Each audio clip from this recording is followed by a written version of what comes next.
Hindi tulad ng karamihan, walang mabibisitang puntod ng namayapang mahal sa buhay ang ilang nakaligtas sa Bagyong Yolanda sa Tacloban.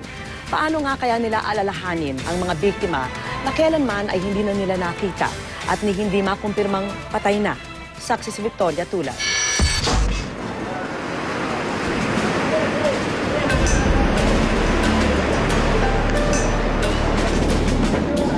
Sa loob lang ng ilang oras na pananalasa, hindi bababa sa 6,000 ang namatay sa Super Typhoon Yolanda. Halos isang taon na nang mangyari ang trahedya,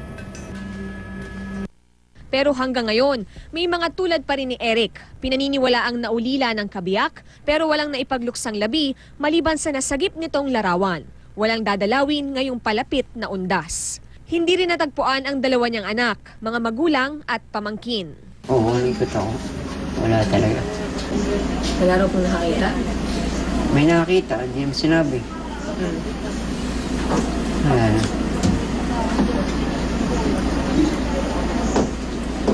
Kaya ngayong undas, magkakasya na lang siya sa pagtitirik ng kandila sa mass grave sa Barangay Basper. Tulad ng marami, magbabaka sakali siyang kabilang ang mga kaanak sa mahigit 2,000 inilibing rito nang hindi na nakikilala. Ngayon pa lang marami na ritong nag-alay ng bulaklak at kandila.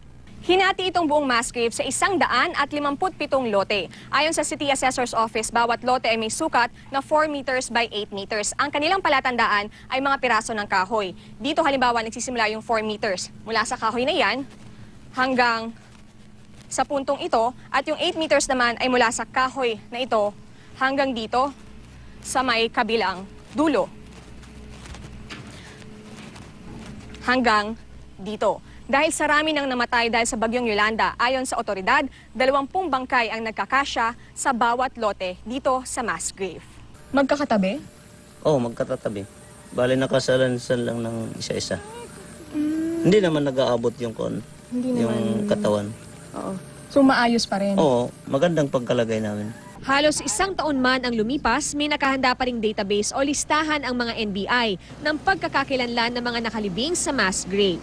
Nakadetalye sa database ang resulta ng DNA sampling na makatutulong sakaling may kaanak na gustong kumuha ng bangkay. We're going to do a memorial service in the mass grave in order to put closure to this, that people will know that it's time to move on. We've given them a proper burial and given their proper rights. Sa mga naiwang nakaligtas, tuloy nga ang gulong ng buhay. Umaasang maalalayan sila ng master plan para sa rehabilitasyon ng gobyerno na kahapon pa lang naaprubahan ni Pangulong Noynoy Aquino. Mahigit 170 billion pesos ang inilaan. May bukod pang 12.3 billion pesos mula naman sa pribadong sektor. Malaking bahagi ng pondo ay mapupunta sa permanenteng pabahay imbes na sa bunk houses lang. Pero wala pa ring lupang mapagtatayuan. The issue here is always on the local government side. They have to identify the land where to build all these permanent housing structures. Again, meron na time because of the storm surge issue affecting that area. We have to make sure na hindi sila tatamaan. Ako si Victoria Tulad, ang inyong saksi.